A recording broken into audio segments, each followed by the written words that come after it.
Hey everyone, you are back with another episode of the Steelers Chat.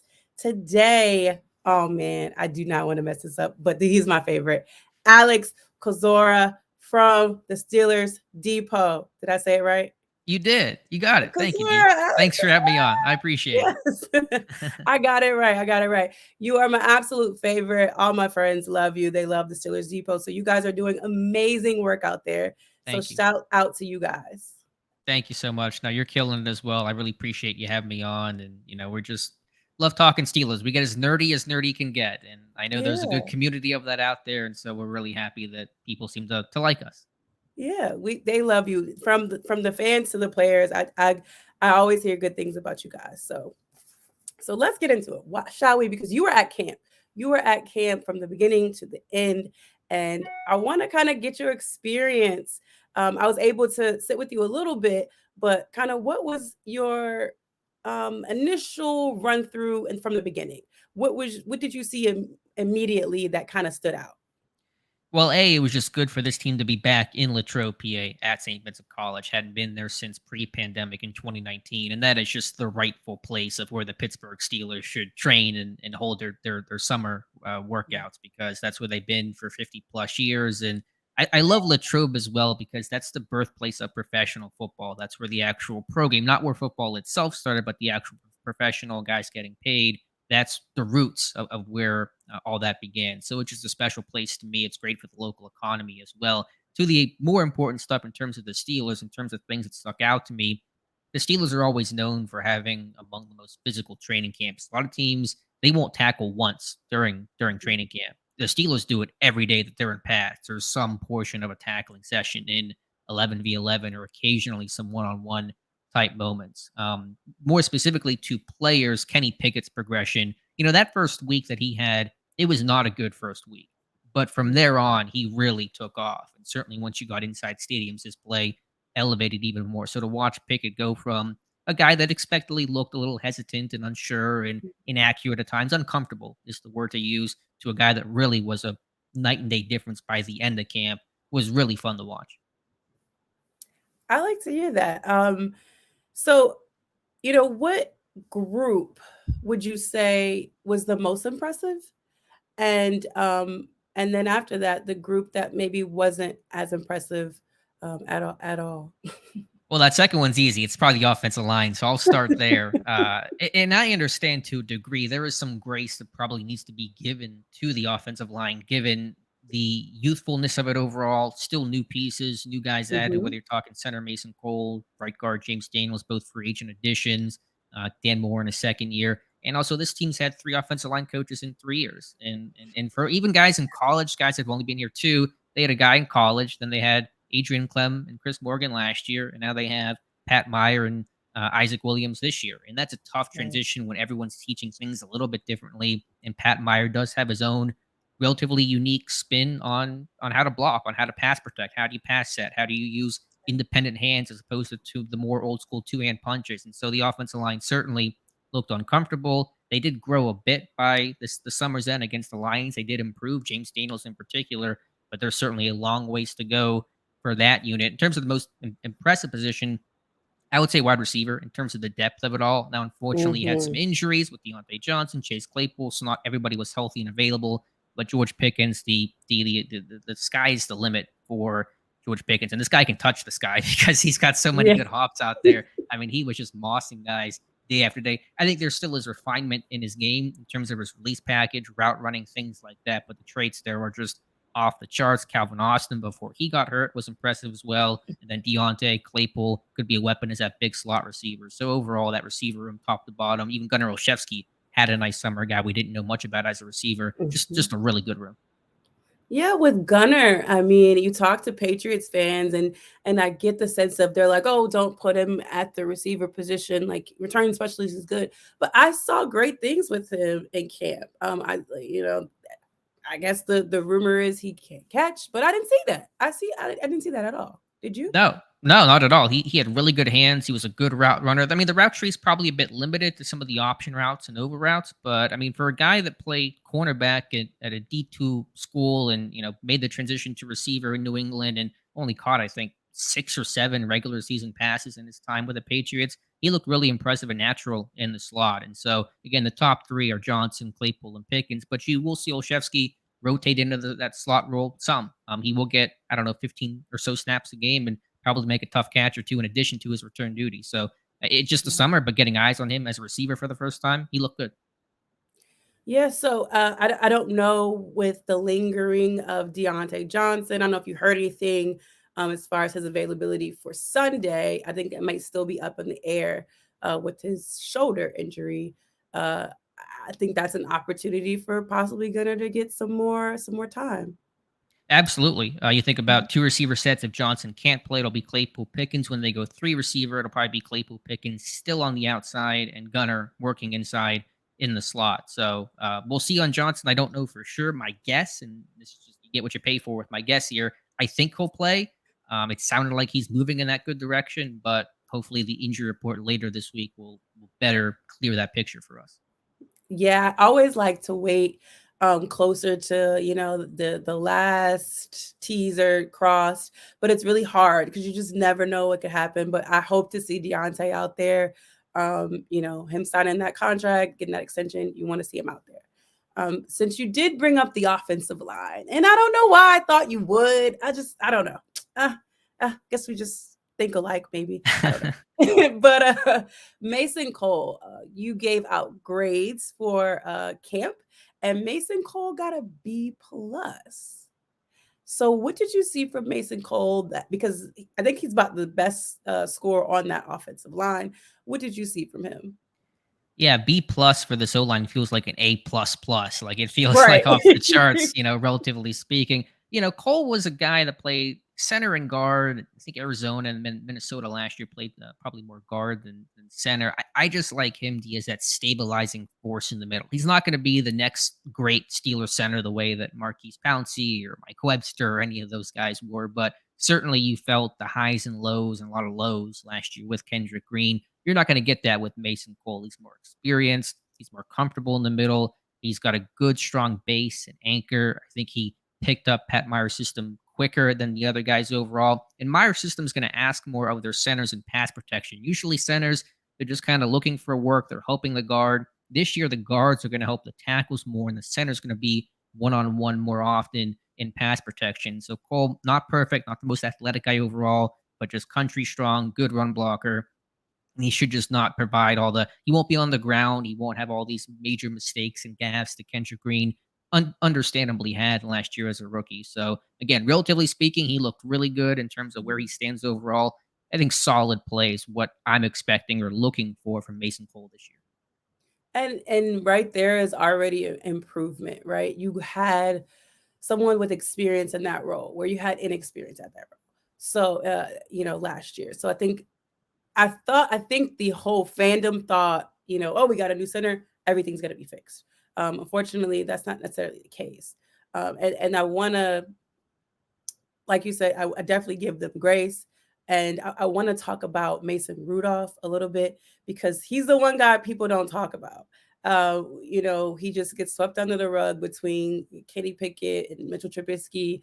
Did you see? Because I did. I saw improvement for Mason Rudolph. Yeah, I have. I think his improvement's been on a linear upward track since I watched him as a rookie. His pocket presence has improved. He used to be so skittish and so scared in the pocket, and again, that's Yes. kind of expected for some young guys sometimes, but that's really improved. I gave him the top quarterback grade of all three quarterbacks there. I thought all three did well, but I thought Rudolph consistently start to finish was the best quarterback.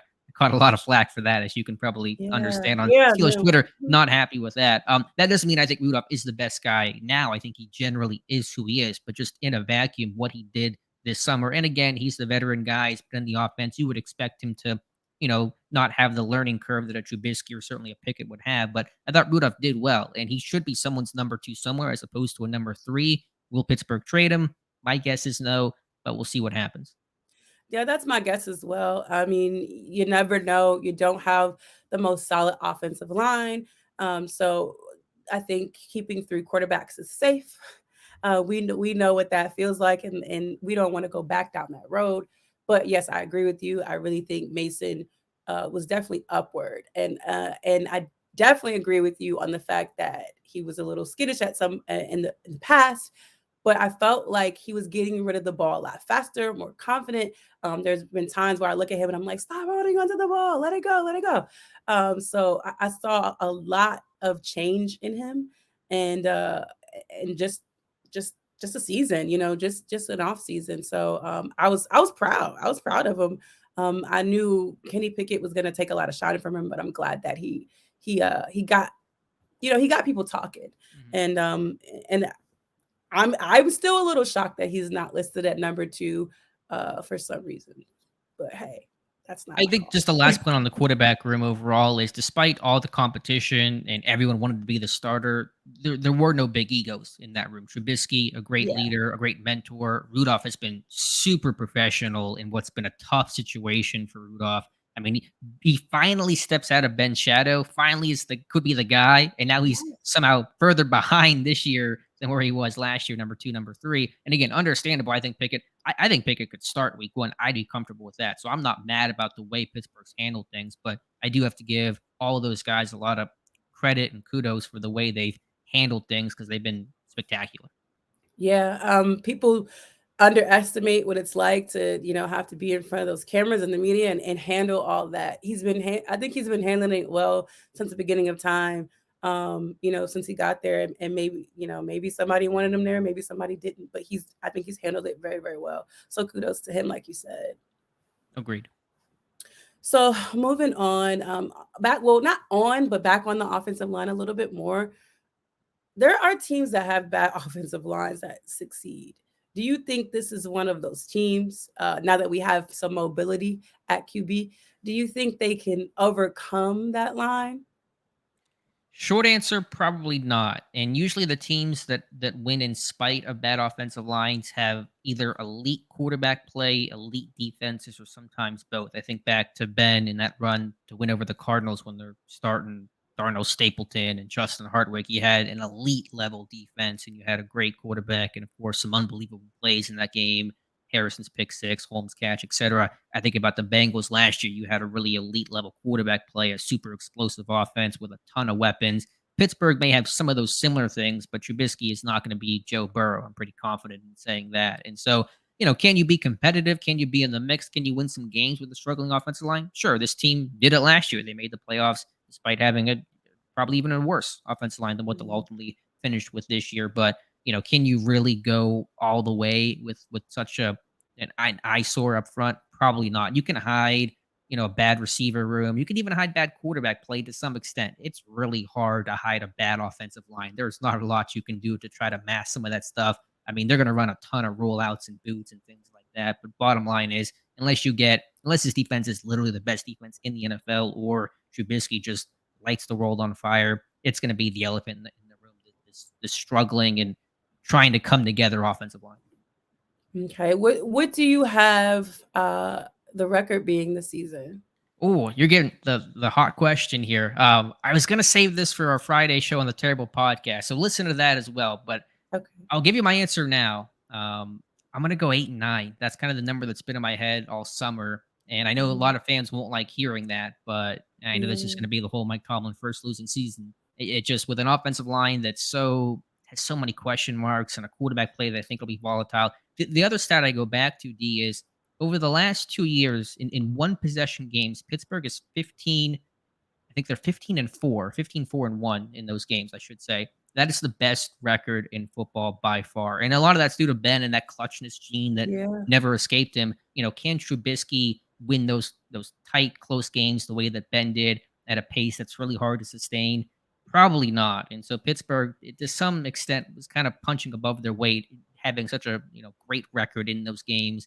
I think it's going to be hard to replicate again in 2022. So 8-9 is where I'm at. Oh man, I'm still at 10-7. 10 is always my floor for the Pittsburgh Steelers. Oh, call me an optimistic person when it comes to them. Um, but I think that if we can continue success or get success in the first and second quarter versus waiting so late to score, and we can get touchdowns in these quarters versus field goals, I think it helps us tremendously and not put us in those situations that we were in with Ben because we're always coming back. We're trying to get back. We're trying to get in the game, not necessarily back in the game because we were never in it from the beginning. So that to me, if they can get things going, um, and the defense, because the defense usually starts out fast. They start out good. They get the 3 and outs. If the offense can stay on the field, the second half, for some reason, our defense lacks a little bit, and the other team kind of gets back in the game if we were ahead at some point. Um, so if the offense can just score in the first 2 quarters, I think we have a recipe for a little bit of success here. So I'm sticking with 10-7. Well, what do you think about this matchup week 1 though? It's gonna be tough. I mean, it's a really good litmus test week one. I love AFC North ball in week one to start the year and just kind of see basically both teams are healthy. There's no excuses that our guy didn't play, this guy's hurt. I just love both teams being healthy just to see. And certainly the Bengals took it to Pittsburgh last year, outscored them 65 to I think I don't know 30 or something in those 2 games last year. So Really how do bad. you how do you deal with that Bengals potent offense? I mean, the Steelers defense should be improved. The run defense, their front seven is going to be, I think, significantly better than where it was a year ago. Yes. But it's still going to be a challenge. And the Bengals have a basically brand new offensive line of their own. They have 4 new starters, everybody but left tackle Jonah Williams. So can the Steelers defense take advantage of that? Maybe lack of cohesion the Bengals are dealing with right now. That'll be interesting to see. So I don't have a prediction yet on that one, but it should be a good game, and Pittsburgh certainly will have their hands full. Yeah, because the Bengals fans feel as if on paper they have all their problems solved, but we all know paper doesn't matter. It's what happens on the field. And, they could be suffering from some of the similar problems we're suffering with a new offensive line. So we'll see there. But is there any other prediction, any breakout star that we're not thinking about that could be coming from this team that we're not even set on? Because I have Um, you have one? I mean, I'll give mine quickly. I think Trey Norwood, the second-year DB at Oklahoma, 7th-round pick. I mean, he's a name that fans, I think, are generally familiar with, but I think what he one. can offer in terms of passing downs, working as a dime defender, slot work, free safety work, I think Minka Fitzpatrick will be more freed up this year to focus on playmaking and rotating and stuff like that. So I think Norwood's been impressive. His physicality, his tackling has improved to some extent, and I'm looking for him to have a pretty strong sophomore season. Absolutely. So Norwood was a guy that I was looking at in the preseason, and I couldn't agree with you more. The other guy that I think is going to impress people and then probably forgot about is Miles Jack. Um, I think he, and to your point, is going to help Minka Fitzpatrick tremendously. Communication wise, and just helping him be able to be as free as he would like to be. So that's my guy. People may or may not have him on the radar, but I think he's quietly been a great addition. No, I'm with you. If I could just say 2 quick things off of that. I just spoke with Charles Burton, who was a Steelers intern during training camp that coached the inside linebackers working with Brian Flores. And this guy raved so much about Miles Jack, called him a physical specimen, just how quickly he picked things up. So I think Jack's had a really strong summer overall. The other guy that I'm hopeful will have a good year, a better year, Pittsburgh will lead him to is Presley Harvin, the punter. We talk about the Steelers Mhm. defense. The first line of defense is not TJ Watt. It's not Minka Fitzpatrick. It's not Cam Hayward. It's Presley Harvin. Can he flip the Mhm. field, pin teams deep, give this defense more margin to work with? He might be punting a lot this year, unfortunately. And so, what he can do, if the net average can improve, if the overall average can improve for Harvin, that is where the defense starts. And so, he needs to be better. Obviously, he dealt with a lot of personal tragedy last year. He's had a Yeah. good summer overall, but looking for him to really take a big step forward. And you see, I mean, the hang time on some of these punts that he's done, good night. I feel like the ball's up there for a whole hour. So Right. I'm excited to see those in the game. But I just want to thank you for the time today. Thank you so much for coming on. I want you to plug Steelers Depot and tell people where they can follow you and when the podcast comes online. You said Friday, but just go ahead and lay it all out for the people. Sure. You can find us at SteelersDepot.com. You can find me on Twitter at Alex_Kozora, Kozora. Pronounce it like D. Most people don't get it right. So thank you for nailing it there. We do the podcast, The Terrible Podcast, every Monday, Wednesday, and Friday. So just had an episode come out on Wednesday. We'll have our Friday show. We'll talk to a Bengals beat writer. We'll give Dave and I our own Steelers preseason or before the regular season 2022 regular season predictions. And so we'll have a lot of coverage. We do a ton of film rooms and breakdowns and tape studies and things like that. So check it out on SteelersDepot.com. Yes, I can't wait to see how you break down game one. We'll be on the lookout for you as always. Thank you so much. Tell the Steelers Depot team we love them for letting you come on here and share some time with us. Absolutely. I hope to have Anytime. you back during the season. Yeah, anytime, D. Anytime you need me on, I'll be happy to hop back on the mic. Thank you so much. Thank you so much, Alex. Have the best day. Thank You you. You too. guys, we're out of here. Week 1, we're coming for the Bengals.